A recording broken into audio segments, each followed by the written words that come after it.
Mtazamaji, karibu katika kipindi cha Kilimo Ajira Yangu. Wiki hii tunaangalia ufugaji wa samaki aina ya kambale. Kipindi kilichopita tulizungumzia ufugaji wa samaki aina ya sato wanaofugwa katika maji baridi. Kulingana na jiografia ya nchi yetu, wananchi wengi wapo katika maeneo ambayo wanaweza kufuga samaki wa maji baridi. Na samaki ambao wanaofugwa katika maji baridi ni samaki aina ya sato na kambale. Hawa wanakuwa haraka, wanakubali kuishi katika maji machache. Ni rahisi kuwauza sokoni.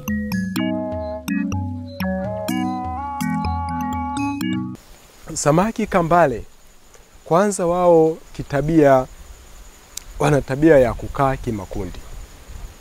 Lakini pia wana tabia ya kupata msisimuko wa kuzaliana kipindi hasa za mvua zinanyesha. Lakini pia ngozi yao haina magamba. Ni samaki ambao hawana magamba kwa ujumla, tofauti na sato. Sato yeye ana magamba, huyu hana magamba. Lakini ngozi yake imekingwa na utelezi. Na ule utelezi unasaidia kujikinga na maadui mbalimbali. Kwa hiyo kambale utamuona anaweza akavumilia katika mazingira mbalimbali. Tabia hizo za kambale, anavumilia katika mazingira mbalimbali. Hebu tuanze kuangalia swala la uzalianaji wa kambale. Kambale inapokuwa inanyesha mvua zinapokuwa zimeanza, na maanisha masika yanapoanza, kambale huwa wanapata msisimuko sasa wa kuanza kuzaliana. Kipindi hicho sasa huwa wanakuwa wengi wanasafiri kufuata maji yanakotoka, maji mapya, mvua zinapokuwa zinanyesha, kupita kwenye maporomoko mbalimbali. Wanapokuwa wanaenda kule wanafuatana. Mara nyingi wao wanakuwa wanafuatana. Wanapokuwa wanafuatana, majike sasa yanakuwa yanapata msisimuko kwa kipindi hicho. Yanapata msisimuko kwa kipindi hicho. Na kipindi hicho sasa yana uwezo sasa wa kitaalamu tunasema kumeti na pamoja na madume kipindi hicho. Kwa hiyo na hapo sasa yanaanza sasa kuwa na utagaji wa mayai sasa unapatikana. Kwa hiyo yanaanza kutaga mayai. Yanapokuwa yanataga mayai, madume yanarutubisha. Yanaporutubisha, vifaranga wale wanasambaa. Ndio hao unaona kwamba nyumbani hapo una kidimbwi unakuta vifaranga wa kambale. Nyumbani hapo maji yanapita unashangaa unakuta kambale. Kwenye shimo karibu na nyumbani hapo unashangaa kuna kambale, lakini unajiuliza wametoka wapi. Kwa hiyo asilimia kubwa wanakuja na wale vifaranga wadogo wanakuja na maji yale yanayotembea kutoka sehemu mbalimbali. Na hii inatokana kwamba wazazi wanapokuwa wanataga mayai kule yanarutubishwa, hawana tabia ya kulea mayai. Tulimwangalia sato tukaona sato ana tabia ya kulea mayai. Lakini kambale hana tabia ya kulea mayai na hana tabia ya kulea kifaranga. Ikiwezekana anaweza akamshambulia mtoto wake tena akaanza kumla. Kwa hiyo ndo tabia ya kambale. Kwa hiyo wao wanapotaga mayai, baadaye vifaranga basi wanaviacha hivyo hivyo. Kwanza mayai wanayaacha yamejishikiza sehemu mpaka yatataga, wanaangalia sehemu wanayaacha yanajishikiza labda kwenye nyasi kama ni kwenye maporomoko ya maji, na baadaye vifaranga vinatotolewa. Vinapototolewa ndo vinasambaa na maji. Ndio maana unaona kuna mtawanyiko mwingi wa kambale kwenye madimbwi sehemu mbalimbali, lakini chanzo kikubwa inakuwa ni hivyo kwamba hawana tabia ya kulea watoto. Na kambale wanataga mayai mengi zaidi ukilinganisha na sato. Tulimwangalia sato kwamba tukasema wanapokuwa wanaanza wana uwezo wa kuanza na mayai 150. Lakini kambale anaanza na mayai mengi zaidi. Kwa kambale mmoja ana uwezo wa kupata mayai 50,000, 40,000 mpaka 80,000 anaweza kupata mayai. Kwa hiyo wana mayai mengi sana. Lakini katika yote hayo kuna uwezekano mkubwa wengi wanaisha kufa kwa sababu wanapokuwa wanazaliwa hakuna care yoyote inayotoka kwa mzazi wake. Kwa hiyo unakuta wengi pia wanakufa kipindi hicho, na wanaopona wanakuwa ni wachache. Lakini kama wangepona wote basi tungekuwa na kambale wengi sana kwenye madimbwi mbalimbali. Kwa hiyo changamoto ni hiyo. Kwa hiyo inapofikia hivyo sasa Ndio maana unakuta kwenye madimbwi kambale wamesambaa. Na hili swali watu wengi huwa wanajiuliza, hivi hawa wametoka wapi? Lakini chanzo ni kwamba wazazi wanapokuwa wamepata msisimko huko, wameanza kuzaliana kipindi hasa hicho cha masika, basi wanasababisha wanaleta sasa hawa watoto ndo wanakuwa wengi, ndo tunaowaona.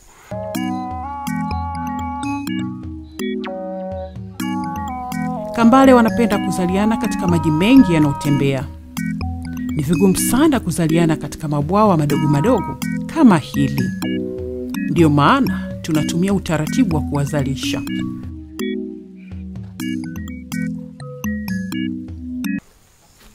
Kambale ni kama huyu. Mara nyingi jike kwa wazalishaji ambao wanazalisha kwa kutumia hizo hatchery tulizozisema, sehemu maalum za kuzalishia, huwa wanakuwa na kambale wazazi kama hawa. Huyu ni jike. Na jike jinsi gani unaweza kumtambua? Jike unaweza kumtambua anakuwa na wazi mbili hapa, anakuwa na open, tunasema anakuwa na two open, anakuwa na wazi mbili kama inavyoonekana. Lakini ili kutambua kwamba huyu anafaa kwa uzalishaji, lazima utaangalia tumbo lake, utajaribu kuminya, ataonekana anatoa mayai kama hapo unavyomuona anatoa mayai. Anapokuwa anatoa mayai, basi hapa kuna dalili njema kwamba huyu unaweza kumzalisha kirahisi kabisa. Unaweza ukazalisha sasa kwa wewe mwenyewe ambao una vifaa vya kuzalishia hapo kwako, ama kwa wale wazalishaji mbalimbali ambao wanazalisha. Lakini pia tumbo unaweza ukaliona tu, hata kama hujabaini zile open mbili, yani huwazi mwili kama hujauona, basi unaweza kutambua tumbo pia. Tumbo linakuwa limeshiba, liko vizuri, la kambale jike. Kama unavyomuona huyu ambaye tunamkadiria kuwa na gramu 800 huyu. Kwa hiyo unaweza kumuona tumbo lake lilivyo. Na huyu anaweza katoa mayai mengi sana. Unaweza katoa mayai kuanzia 50 na kuendelea. Kwa hiyo mayai ni mengi. Kwa hiyo unaweza kuzalisha mara moja ukapata mbegu nyingi kwa mara moja. Lakini hapa lazima utambue kwanza jike ni lipi na dume ni lipi. Upande wa pili tunaweza tukaona dume. Hii nimesema ina uwazi mbili, lakini hii ina uwazi moja na sehemu moja inaonekana imechongoka. Kwa hiyo huyu moja kwa moja ni dume, lakini pia hata tumbo lake ukiliangalia kwa haraka linakuwa ni dogo. Kwa hiyo unaweza kutambua hapa huyu ni jike, huyu ni dume. Kwa hiyo dume anakuwa na uwazi moja, yani open moja, na hiki kisindano kinachoonekana hapa. Kwa hiyo hapo unaweza ukatofautisha kabisa ukawaona walivyo. Sasa katika uzalishaji ambao tunaufanya, na kwa watu ambao sasa wanakuwa tumewapa elimu hii ya uzalishaji, na hasa wafugaji, lengo tunataka kila mfugaji wa kawaida ajue jinsi ya kuwazalisha hawa, ili ajifunze aweze kuzalisha mbegu zake yeye mwenyewe. Kwa hiyo unaweza ukaona. Kwa hiyo cha kwanza uchambue uone. Lakini pia mbegu za kambale zenyewe lazima ujue mbegu nzuri ni kama hizi. Ukikuta hizi zenye madoadoa hizi kama unayoiona hii, ujue hiyo ni mbegu nzuri. Japo kuna zingine hazina madoadoa, nazo pia zinakuwa, lakini hizi zinafanya vizuri zaidi kama unavyoziona zilivyokaa. Kwa hiyo cha kwanza tunakushauri pia ile mbegu utakayokuwa nayo. Kumekuwa na shida moja kwamba watu wengi wanachukua vifaranga kutoka kwenye mito, na mara nyingi wale vifaranga wanakuwa hawakui wa kambale. Kuna kesi nyingi ambazo tunazipata, wale kambale wamekamatwa mitoni, unakuta vifaranga wale walishadumaa, walishaachwa na masika siku nyingi, wanadumaa katika ukuaji. Wanapowekwa kwenye mabwawa hawafanyi vizuri. Kwa hiyo tunachosisitiza, hata unapotaka kutafuta mbegu ya vifaranga wa kambale, ni vizuri ukatafuta kwenye vituo vinavyozalisha. Upate wale waliozalishwa, hata kama wakiwa wadogo wadogo, lakini ukiwapata waliozalishwa wanafanya vizuri, watakuwa kwa haraka kabisa. Mategemeo yetu kwa hao ukiwafuga kwa kambale, mategemeo utakapomfuga kambale kufikia kipindi cha miezi 6 afikishe kilo na kuendelea, lakini angalau afikishe kilo. Kwa hiyo asipofikisha kilo, basi anakuwa hajafanya vizuri. Kwa hiyo tunasisitiza sana umtunze vizuri ili afikie katika kiwango hicho. Tunaweza tukaendelea sasa kuangalia. Tumeonyeshana jike, tumeshalijua linakuwa na wazi mbili kama tulivyoliona, lakini pia unaweza ukaona tumbo lake lilivyoshiba. Na dume tumeliona. Dume kama hili tulivyoliona, tumesema linakuwa na sindano moja na sehemu moja ya uwazi, na huo ndio utofauti wa kambale.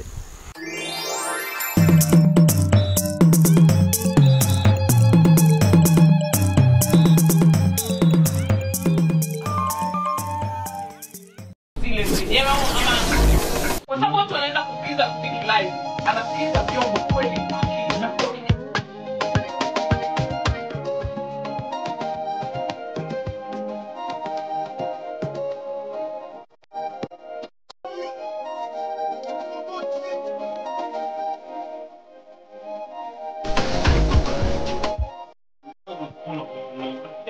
kama msikilizaji wa Music Festival.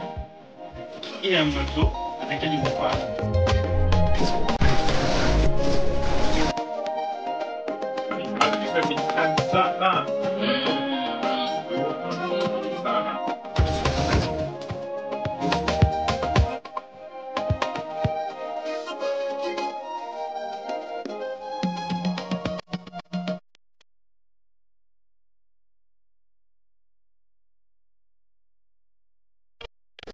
Kwenye tendo kwa.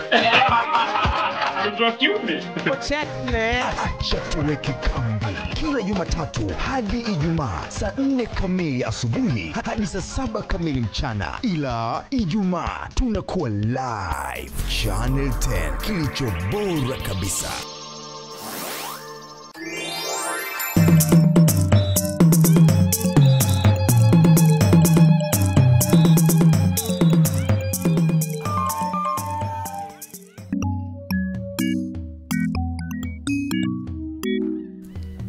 Ili kambale yakue vizuri, anahitaji bwawa lenye nafasi ya kutosha na uweke virutubisho vinavyotokana na mbolea ya kuku.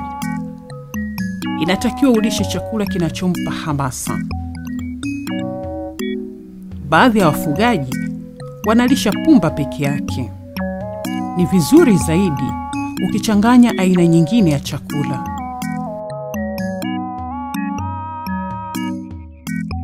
Sikiliza na kupa formula hii, japo sio formula iliyokamilika. Ni vizuri ukamchanganyia kama ni damu, tuseme damu ya mifugo kutoka labda kwenye machinjio. Ni vizuri ukamchanganyia labda dagaa. Ni vizuri kumchanganyia vitu ambavyo vitamfanya yeye apate hamasa ya kile chakula, na humo ndani anapata ile protein. Kwa hiyo ni muhimu sana. Kama una machinjio karibu, chukua ile damu, ichemshe, ianike, baadaye changanya kwenye pumba zako zile ulizoandaa kwa ajili ya chakula cha kambale. Na kambale ananenepa kweli. Kambale anaweza akala kitu chochote, anaweza akala mabaki ya vyakula. Kwa hiyo hata yale mabaki ya vyakula ukimtupia, basi anaweza akanenepa vizuri na akafanya vizuri. Lakini pia kambale anavumilia sana maji. Tofauti na sato. Tulijifunza sana tulimwangalia sato. Sato tuliona anapenda sana maji ambayo sio machafu sana. Yawe maji ambayo yanabadilishwa kila wakati. Lakini kambale yeye anaweza akavumilia. Kambale anaweza kukaa kwenye maji ambayo yamesha kuwa machafu kidogo. Tusitumie sana hilo neno la kusema uchafu. Yale ambayo yamesha kaa muda mrefu bila wasiwasi. Kwa hiyo anaweza akavumilia pasipo shida. Kwa hiyo ni tofauti kabisa na sato. Sato yeye anawahi sana kudai oksijeni kwenye maji ambayo yatakuwa yameshaonekana yamechafuka. Kwa hiyo urahisi wa kumfuga kambale kwa mtu ambaye anakuwa yuko busy sana na shughuli mbalimbali, ni rahisi sana kumfuga kambale kwa sababu hahitaji ubadilishaji wa maji kila wakati. Na hayo ndo mazingira ya kambale, ndio maana unaona unamkuta kwenye madimbwi mbalimbali, unakuta sehemu za uchafu, anavumilia ile hali. Kwa hiyo ufugaji wa kambale ni rahisi sana. Lakini pia kambale anaweza kachanganywa na sato. Kambale ukimchanganya na sato, kazi yake huwa anapunguza wale sato, anakula wale wanaozaliwa. Kwa hiyo yeye huwa ananenepa sana kirahisi. Kwa hiyo mara nyingi yeye anapenda kuwinda wale wadudu wanaotembea. Kwa hiyo kambale huwa anapenda sana hali kama ile. Kingine kwenye mabwawa. Kuna mabwawa ambayo yanakuwa yamekaa kwa mazingira ya asilia tuseme. Kama mabwawa unayoyaona hapa siku ya leo. Mabwawa haya yanakuwa ni ya mchanga, udongo kawaida, tofauti na mabwawa yaliyosakafiwa. Kwa hiyo kambale anapenda sana mazingira yale. Ukilinganisha na mabwawa ambayo yatakuwa yamesakafiwa, basi yanakuwa yana changamoto siku zingine mpaka bwawa likae muda mrefu na maji litengeneze utando, ndo kambale anakuwa anafurahi yale mazingira. Lakini pia kambale kwenye mabwawa ambayo yamesakafiwa huwa anapata changamoto mbalimbali ukilinganisha na mabwawa ambayo hayajasakafiwa. Kwa hiyo unaweza ukaona kwamba ni kiasi gani kama wewe unafanya ufugaji na unaona kuna changamoto za kumfuga kambale, unaweza ukajifunza kupitia kwamba ni vitu gani hasa ambavyo vinakuwa vinamsumbua. Kwa hiyo mabwawa hayo, kwa mfano bwawa la kusakafia ambalo utakuwa umelijenga jipya, ni muhimu sana. Ni muhimu sana ukaweka maji yakakaa muda mrefu likatengeneza utando, kambalo ukiwaweka basi hawezi wakapata makovu kirahisi. Hili mara nyingi linasababishwa na unaweza ukakuta kama hivi kwenye mabwawa hasa yale yaliyosakafiwa. Hili huwa ni tatizo. Mara nyingi kuna shida kwenye mabwawa ambayo yamesakafiwa kwa kambale. Kwa hiyo tunashauri kama kuna uwezekano uweke maji muda mrefu yakae, kisha kaa muda mrefu yanatengeneza utando chini ya bwawa. Ule utando unasababisha wao wasikutane moja kwa moja na simenti. Kwa hiyo inawasaidia wao wasipate hii michubuko ambayo inaonekana makovu. Makovu huwa yanaonekana kirahisi. Lakini muda mwingine unaweza ukaweka udongo ama mchanga chini ya bwawa lako ili kuwasaidia kambale wasipate makovu kama hayo. Kwa hiyo ukikutana na changamoto kama hii, lazima ujue kama bwawa lako ni jipya na hasa la kusakafiwa, ukiweka kambale ukakuta wana makovu, basi ujue tatizo hilo linasumbua bwawa lako. Ni vizuri ukaweka maji muda mrefu kidogo na baadaye ukaweka, kunakuwa hakuna tatizo kama hilo. Kwa hiyo napenda tu kusema kwamba ufugaji wa kambale sio kazi ngumu sana ukilinganisha na ufugaji wa sato.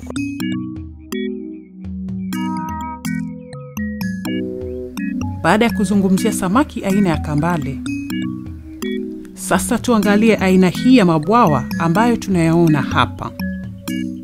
Mabwawa haya yapo katika eneo lenye mchanga na chemchem. Eneo hili tunaliona hapa lina mabwawa zaidi ya 60 na yote yamejaa maji vizuri. Ukishachimba bwawa katika eneo hili, maji yanajaa yenyewe kutokea chini. Faida kubwa inayopatikana katika aina hii ya bwawa ni kwamba maji yanajisafisha yenyewe.